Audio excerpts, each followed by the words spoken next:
স্বাগত নোবেলস বাংলা।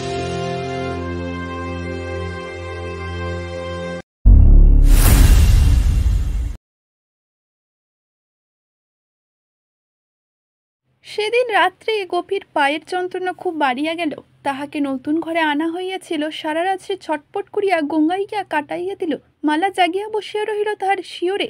কুবেরও অনেক রাত অবধি জাগিয়া রহিল। তারপর সে ঘুমাইয়া পড়িল বটে, কিন্তু ভালো ঘুম হইল না। শেষ রাত্রে উঠিয়া বসিয়া সে ডাকিল, গোপীর মা।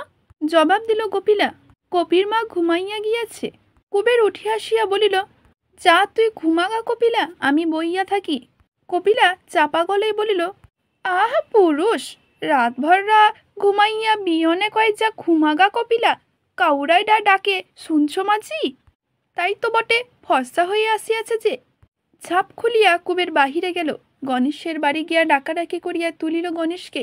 যুগল কান মনের বাড়ি নিমন্তন্ন হাইতে আসিয়া রাত্রে এখনো ঘুমাইয়াছে। সেও উঠিয়া আসিল। কুবের বলিল, গণেশ, মাইরারে তো হাসপাতাল নেওয়া লাগে, বড় কাতর মাইয়া, রাত হইয়া চেঁচাইয়া মরিয়াছে। গণেশ বলিল, হ হ বক কুবির, তা মুখ খা, হাসপাতাল নেওয়া যাইতে তো হইবই, কিন্তু তা তো সহজ কথা লয়। কিবা নিবি ভাবছস? নাও নিয়া যাবো, আবার কিবা? সমস্যার সমাধে গণের খুশি হইয়া গেল। তবে চিন্তা নাই, যুগাইলার নাও খান মিলব আইজ। নাও নিয়া আইছে যুগাইলা, নাও খান দিব না যুগাইলা তোর। যুগল সাগ্রহে নৌকা দিতে সম্মত হইল। বলিল, সেও সঙ্গে যাইবে। খুব বুঝি ফুলিয়াছে গোপীর পাটা। কোথায় চোর লাগিয়াছে? আগে কেহ মেয়েকে হাসপাতালে নেয় না কুবেরের? আগেই লইয়া যাওয়া উচিত ছিল যে। যাই হোক, আজ যদি হাসপাতালে লইতে হয়, দেরি করিয়া লাভ কি? বেলা হইয়া গেলে হাসপাতালে ডাক্তারকে পাওয়া যাইবে না। একটা চওড়া কাঠের তক্তায় শুয়াইয়া ধরাধরি করিয়া গোপীকে নদী তীরে লইয়া যাওয়া হইল। কাঁথা বালিশ হাতে করিয়া কপিলা গেল সঙ্গে। ইতিমধ্যে জেলেপাড়ার খবর রটিয়া গেল, গ্রামের একটি মেয়েকে হাসপাতালে নেওয়া প্রতিমা বিসর্জনের চেয়ে কম গুরুতর ব্যাপার নয়। জেলেবাসীদের কাছে এই ভোরে নদী তীরে একটা ছোটখাটো ভিড় জমিয়া গেল। প্রশ্নের জবাব দিতে কবিরের একেবারে হয়রান হইয়া গেল। যন্ত্রণায় ও ভয়ে কপিরের মুখখান ফ্যাকাশে হইয়া গিয়াছে। হাসপাতাল, না জানি কি ভয়ঙ্কর আছে সেই স্থানে, কে জানে সেখানে কি হইবে। কপিলার একটা হাত কপি সবলে আঁকড়াইয়া ধরিয়া রহিল। নৌকা খোলা হইবে এমন সময় দেখা গেল রাসু ছুটিয়া আসিতেছে। নদী তীরে পৌঁছিয়া সে লাফাইয়া নৌকায় উঠিয়া পড়িল। কুবের জিজ্ঞাসা করিল, কি রে রাসু? রাসু হাঁপাইতে হাঁপিতে বলল, আমিও যামু, চলুক। এত বড় নৌকা, স্থান ভাব হইবে না। বেশি লোক সঙ্গে থাকিলে গোপীকে উঠানো নামানোর বরং সুবিধাই হইবে। মহকুমা শহর আমিনবাড়ি, সেইখানে সরকারি হাসপাতাল। কেতুপুর হইতে আমিনবাড়ি বেশি দূর নয়, ঘণ্টা তিনেক লাগিল পৌঁছাতে। রাসুর সাজ ছিল গোপীকে ঘাটে হইতে হাসপাতাল পর্যন্ত লইয়া যাইত। সেও কান দেবে, কিন্তু তার প্রয়োজন হইল না। সকলে নৌকায় বসিয়া থাকিতে বলিল যুগল নামিয়া গেল। খানিক পরে কোথা হইতে খুঁজিয়া পাইয়া লইয়া আসলে একটা পালকি। যুগল কি কম পাকা লোক, পালকি চাপিয়া গোপী হাসপাতালে গেল। হাসপাতালে তখন রোগীর ভিড় জমিয়াছে। একটা ছোট ছেলের ফোড়া অপারেশন করা হইয়াছিল। কি তাহার তীব্র চিৎকার! গোপী তো দেখিয়া শুনিয়া বিমর্ণ হইয়া গঙ্গাইতে আরম্ভ করিল। কুবেরের মুখখানাও শুকাইয়া পাংশু হইয়া গিয়াছে। সকলেই অল্প বিস্তর ভীত ও স্বতন্ত্র, শুধু অবিচলিত আছে রাসু।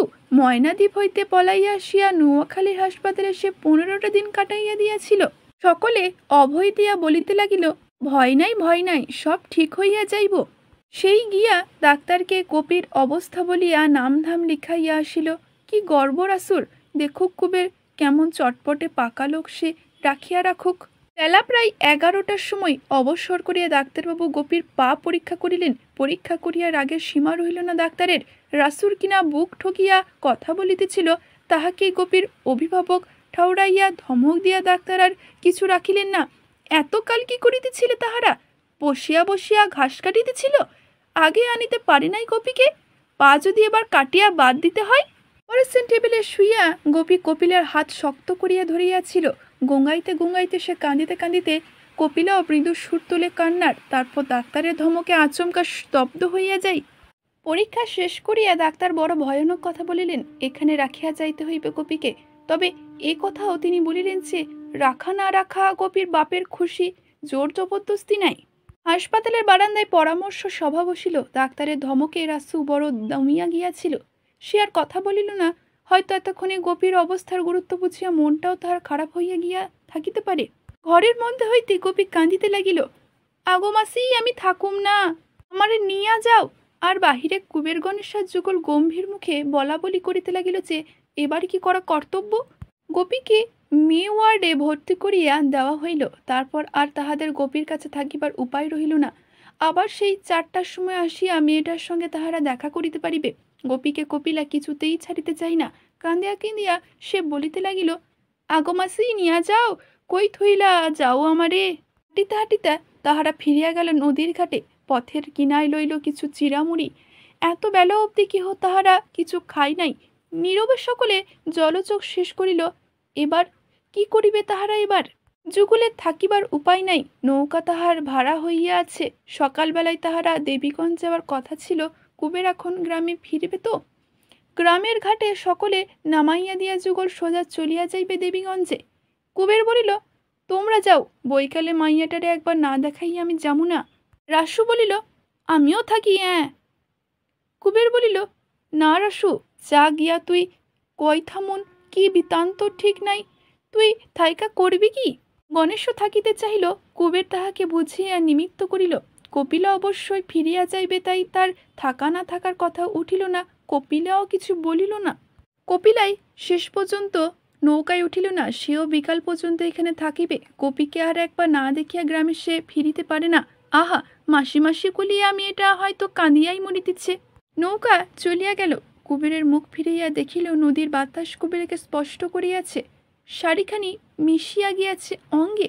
বেগুনি রঙের শাড়িখানি পরিয়াই সে যে আরও পথে বাহির হইয়াছে, এতক্ষণ কুবের তো তাহা লক্ষ্য করে নাই। এতক্ষণে খেয়াল করিয়া সে যে কেমন অসন্তোষ বোধ করিল।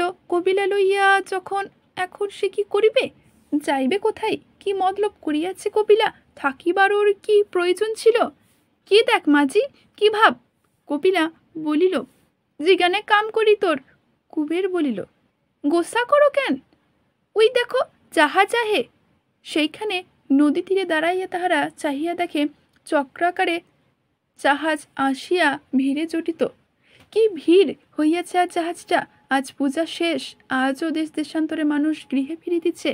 আর কি অদৃষ্ট কুবেরের মেয়েটাকে আজ সে এই দেশে হাসপাতালে ফেলিয়া রাখিয়া মুড়ের মতো সে দাঁড়াইয়া আছে নদী তীরে। কোথায় যাইবে, কি করিবে ঠিক নাই। ভো দিয়া জাহাজ ছাড়িয়া যায়। নদীর আলোভিত জল ঢেউ তুলিয়া তীরে আছড়াইয়া পড়ে। মেয়েটার জন্য এমনই ঢেউ উঠিয়াছে কুবেরের বুকে। হঠাৎ কপিলা বলিয়া উঠিল, মাছি, পয়সা করি আনছ?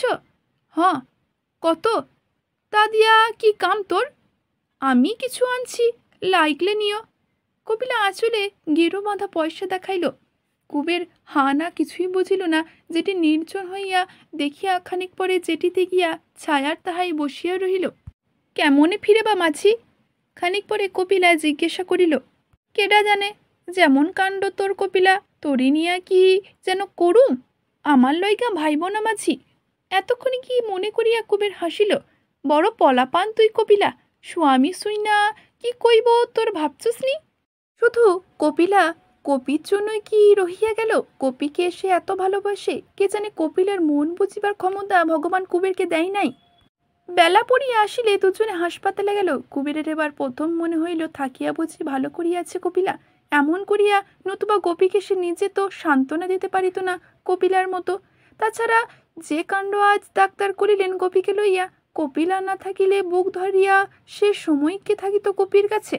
গোপীর হাঁটুর হাড়ি শুধু ভাঙে নাই, মস্ত একটা বাঁশের গোজ ঢুকিয়া গিয়াছিল মাংসের মধ্যে। পাপ হলিয়া সেটাকে আড়াল করিয়া ফেলাইয়াছে। ডাক্তার এবেলা সেটা টানিয়া বাহির করিলেন। তারপর ভাঙা হাড়টা যতদূর সম্ভব ব্যবস্থা করাইয়া দিয়া দিলেন ব্যান্ডেজ। কুবের সব দেখিল না। বাহিরে বসিয়া সে কুবের আর্তনাদ শুনিল। দুজনে যখন তাহারা হাসপাতাল হইতে পথে নামিয়া আসিল, সন্ধ্যা হইতে বেশি বাকি হই নাই। দূরে বিসর্জনের বাজনা বাজিতেছিল। গ্রামের এখন তাহারা ফিরিতে হইবে। এখানে রাত কাটাইবে কোথায়? কাল আবার কুবের আসিয়া গোপীকে দেখিয়া যাইবে। নদীর ঘাটে গিয়া কুবের নৌকায় চেনা মাঝি খুঁজিয়া বেড়াইল। চেনা মাঝি 2-4 জন মিলিল বটে, কিন্তু আজ বিজয়ার সন্ধ্যায় নৌকা তো কেহ খুলিবে না। দেবীগঞ্জের দিকে যাদের যাওয়ার দরকার ছিল দিনে দিনে তারা চলিয়া গিয়াছে। তবে গহনার নৌকা ছাড়িবে একটা, কুবের ইচ্ছা করিলে ভাড়া দিয়া যাইতে পারে। কুবেরের পরিচিত এক মাঝি নৌকায় রাত্রি যাপন করিতে অনুরোধ করে। শুধু পরিচিত মাঝি কেন, পদ্মা নদীর মাঝি, সে পদ্মা নদীর যে কোনো মাঝি নৌকায় রাত্রি যাপনের অধিকার তার জন্মগত। কিন্তু এখানে রাত কাটানোই কি মুশকিল। কপিলার সঙ্গে একত্রে এখানে রাত কাটাইয়া গিয়া কাল গ্রামে সে মুখ দেখাইবে কি করিয়া? কি বিপদে কপিলা তাহাকে ফেলিয়াছে। পয়সা দিয়া গহনার নৌকায় যাওয়া ছাড়া উপায় নাই। কত ভাড়া লইবে কে জানে। জিজ্ঞাসা করিতে গহনার নৌকার মাঝি বলে, সোনাখালি হইয়া তীরে তীরে তাহারা দেবীগঞ্জ পৌঁছায়, পদ্মা পার হইয়া কুবেরকে কেতুপুরে তাহারা নামাইয়া দিতে পারিবে না। হাসাইলের কাল পর্যন্ত তাহারা এ তীর ঘেঁষিয়া চলিবে, কুবের এখানে সেখানে নামিতে পারে। ভাড়া মাথা পিছু 3 আনা। কুবের জিজ্ঞাসা করে, কি করি কপিলা? কপিলা বলে, না গেলাম আইজ, কালি বিয়নে কপিরে দেখা যামু, থাকুম কই? তাই কি হয়? ডাকাত না গুন্ডা নৌকার মাঝি কে জেনে? কপিলা কি পারে এই নদীর ঘাটে খোলা নৌকায় শুইয়া থাকিতে? ওই তো ঘাটের হোটেল দেখা যায়, ওখানে একটা ঘর ভাড়া নেওয়া যাক। কুবের গিয়া চালা নিচে বসিয়া খাইয়া আসে। চালার বাহিরে সকলের পেছন ফিরিয়া বসিয়া খোলা আকাশের নিচে খাই কপিলা। তারপর 1 পয়সায় পান কিনিয়া আনে কুবের। ঘেরা স্থানটুকুর মধ্যে দুজনে নীরবে পান চিবাই। সারাদিন কত হাঙ্গামা, কত হাঁটাহাঁটি হইয়াছে। দুপুরে স্নান হয় নাই, পেটে ভাত পড়ে নাই। ক্রমে ক্রমে দুজনেই ঢুল আসাতে লাগে। কুবের উঠিয়া দাঁড়ায়, বলে, শো কপিলা, তুমি কই যাও? ওই পাটিতে শুই গিয়া আমি যামু কই? ক্ষীণ ভীরু কণ্ঠে কপিলা বলে, না যাইও না মাঝি। কুবের কি রাগিয়া যায়, কড়া সুরে জিজ্ঞাসা করে, কি করুম তাহলে, ডরামো মাঝি? কি আর করবে কুবের, আবার সে পাটিতে বসে। কপিলা তাহার চাদরখানি পুটুলি করিয়া তাহাকে বালিশ করিয়া দেয়। তার নিজের মাথায় দেওয়ার জন্য ছোট একটি পিঁড়ি আছে। কুবের শুইয়া পড়ে। এতক্ষণে কপিলাও চুল খুলিয়া শুইয়া পড়িয়াছে। গোপির লাইগা পরানডা পোড়াই মাছি, নাই বুঝি ডরাইয়া কাইন্দা মরে। বুঝিতে পারা যায় কপিলা কাঁদিতেছে। কেডা জানে কবে মাইয়া সাইরা উঠা বাড়িতে যাইব। মাইরা দেখা কেমনে ফিরুম মাঝি কাল। পরদিন ভোরের আগে ঘুম ভাঙিল কপিলার। হাই তুলিয়া সে উঠিয়া বসিল, ঠেলা দিয়া কুবেরকে তুলিয়া দিল।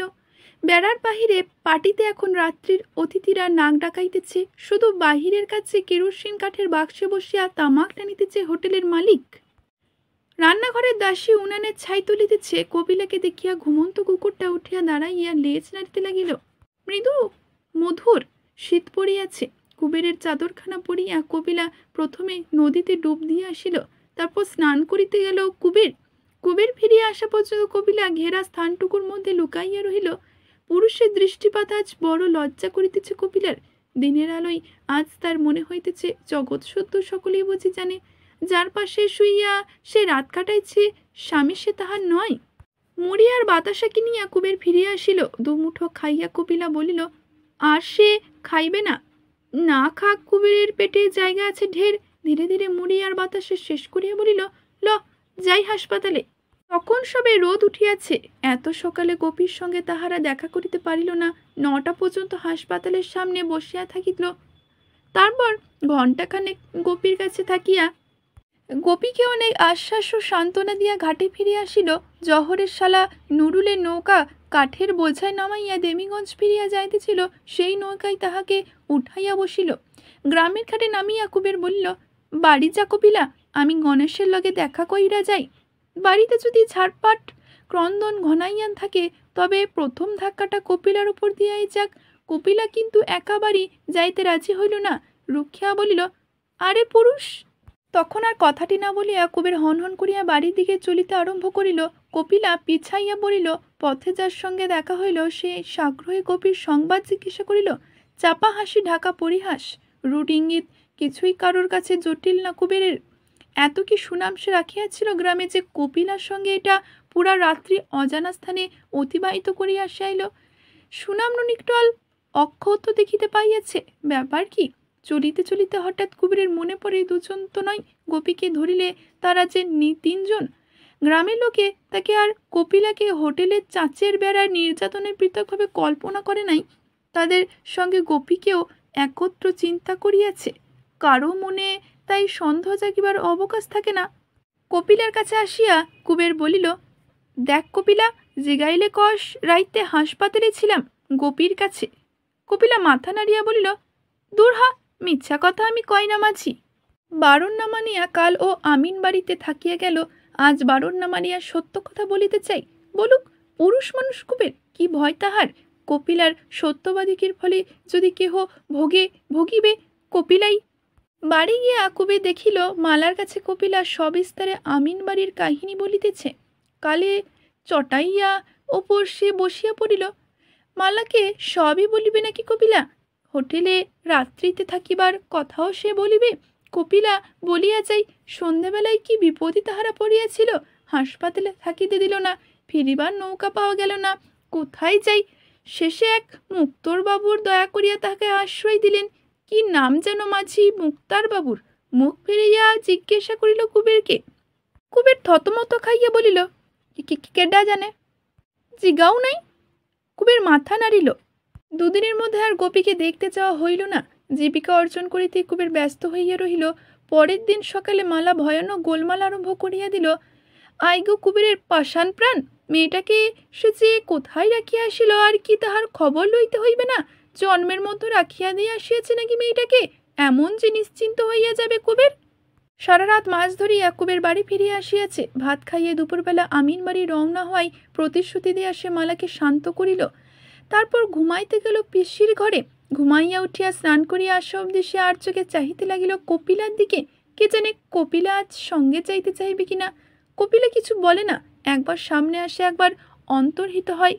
খাইতে বসিয়া কুবের বলে, খাইয়া ওইঠান আমিন বাড়ি রওনা দিব কপিলা, ফিরবা না আইজ? কেটা জানে, হয়তো হোটেলে থাকুম। হোটেলে কেন? থাইকো, মুক্তার বাবুর বাড়ি থাইকো। বলিয়া কপিলা হাসে। লজ্জা পাইয়া ঘাড় হেট করিয়া কুবের খাইয়া যায়। না, কপিলার মনের হদিশ পাইবার ভরসা আর তাহার নাই। কখন কি বলিবে, কখন কি করিবে, কিছুই অনুমান করা যায় না।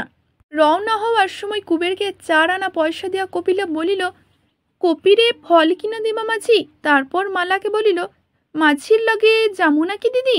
মালা বলিল, তর গিয়া কাম কি? তখন কপিলা বিষণ্ণভাবে একটু হাসিল।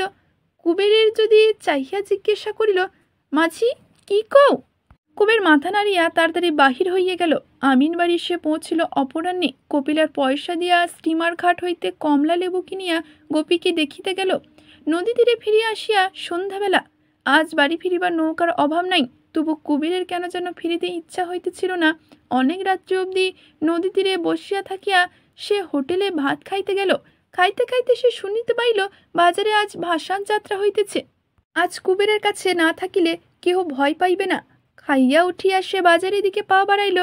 বাজারে রাত জাগিয়া ভিড় করিয়া সকলে ভাসান যাত্রা শুনে, একবার নয় বহুবার। ভাঙা হারমোনিয়ামে আর চ্যাপটা তবলায় সঙ্গত, মশালের লাল আলো, আলু বেচা তেল বেচা অভিনেতা। তবু কি মোহ এ যাত্রার! কুবের ঠাই বসিয়া থাকে। কুবের মন দিয়া যাত্রা শুনে।